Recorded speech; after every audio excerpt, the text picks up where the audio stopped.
Yo, what is going on everybody? XpertGamer here, bringing you guys another Dragon Ball Z Top 5. In today's video, we are going to be covering the top 5 fights. But before we get into my list, like always, make sure to leave a like on the video to show your support. I would really appreciate it. And also, leave in the comments other top 5s that I should do for Dragon Ball, because I have some things that I want to do, but I want to hear what you guys want me to do. So yeah, without further ado, let's get into the top 5.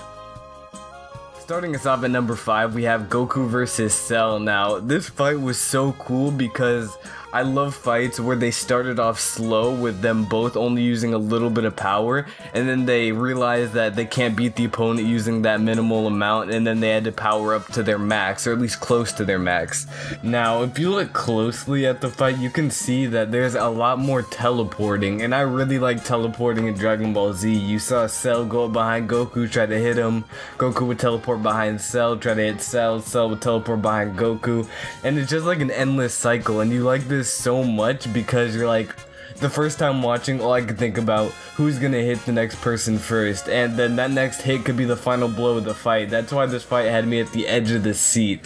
Now, the last thing that I want to talk about in this fight is the Warp Kamehameha, or the Instant Kamehameha, some like to call it. Basically what it was is when Goku was above Cell, charging up the Kamehameha that can destroy the entire planet. That's how much energy he was putting into it. And then rather than shooting it downwards, he instant transmissioned right in front of him to finish off the blow, and it blew Cell's body in half.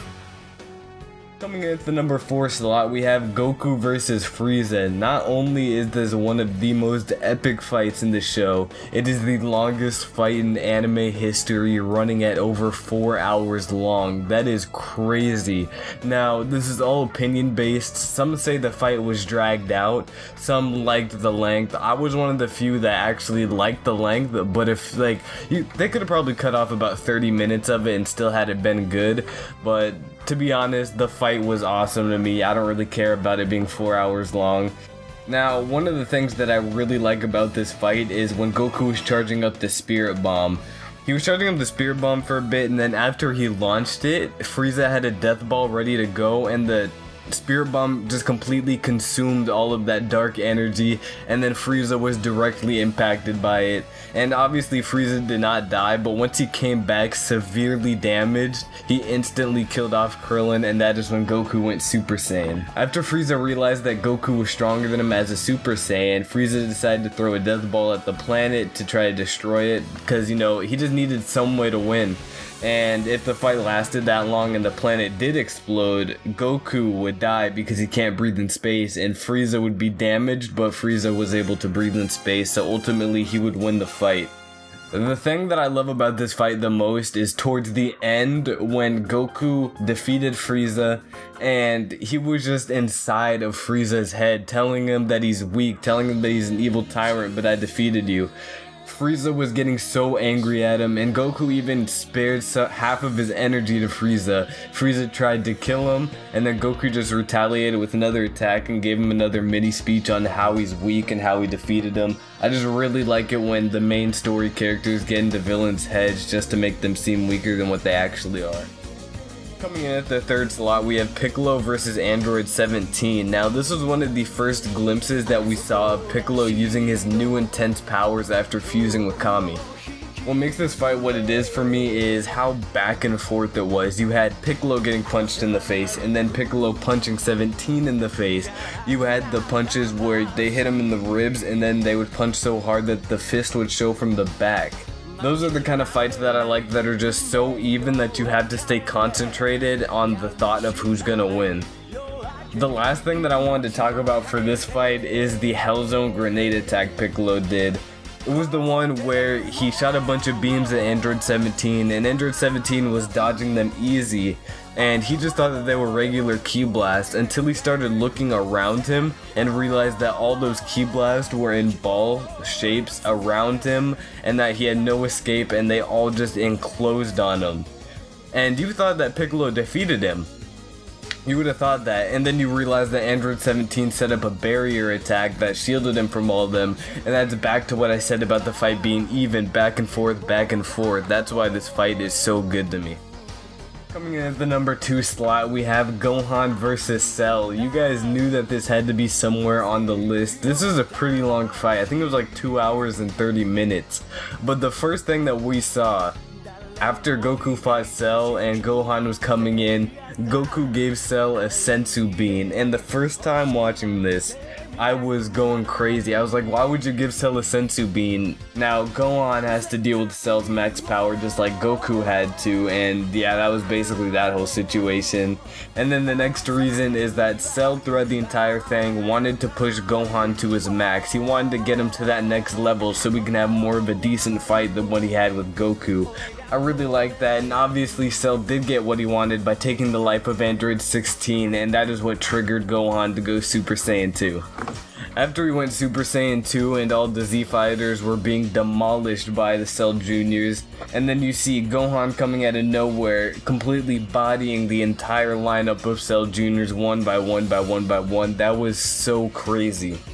Moving on from more hype things to more sad things, we are going to the point in the fight when Gohan was getting a little bit too cocky and he knocked Android 18 out of Cell's system, and then Cell, going back down to his second form, is about to blow himself up, and Goku sacrifices himself to save everybody, holds on to Cell after he's about to explode, instant transmission to King Kai's planet, and boom, that's it.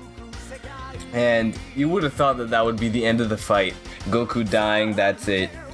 But no, Cell comes back to Earth with a Zenkai boost. And if you don't know what a Zenkai boost is, when Saiyans are near death, they get a boost that, I don't really know like if there's a multiplier for it, but I'll just say now, they get a boost in their power, and it's not a small boost, it's a big boost. And since Cell has the same gene in him, he gets that boost. And then he comes back to Earth as Super Perfect Cell, and yeah, that's bad.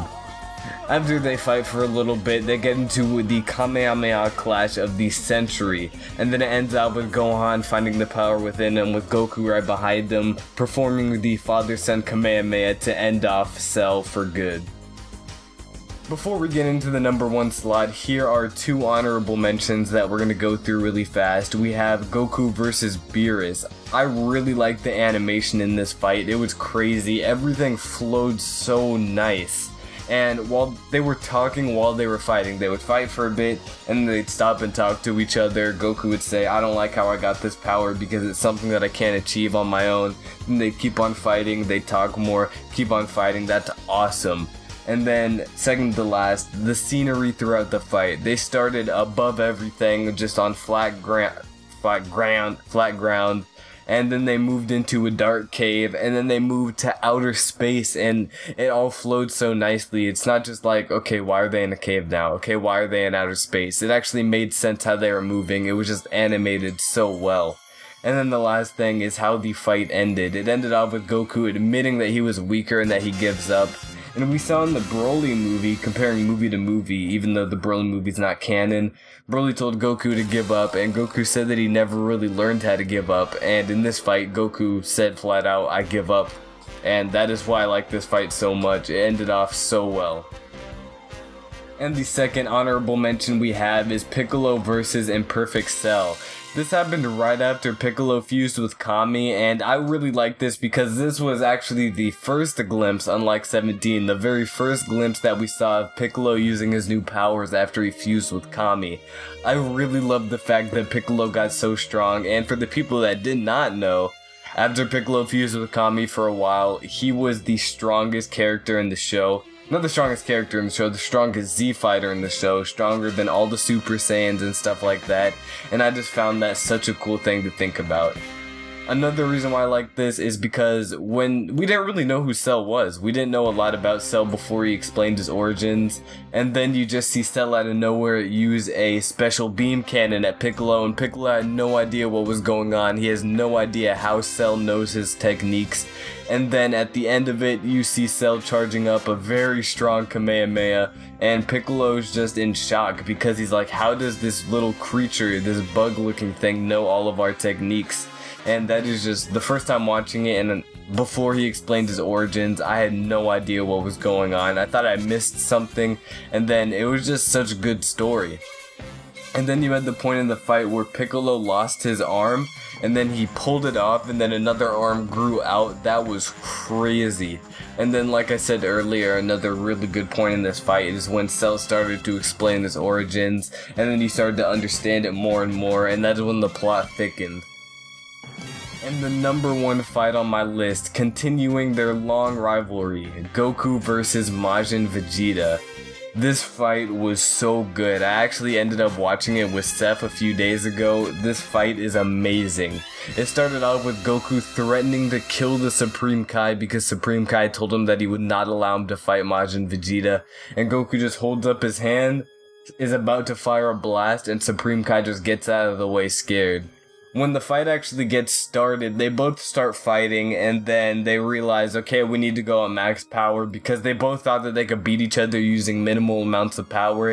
And then you see Goku go Super Saiyan 2 for the first time, and then you see Majin Vegeta go Super Saiyan 2 right after him, and then they realize that this fight is going to take longer than expected.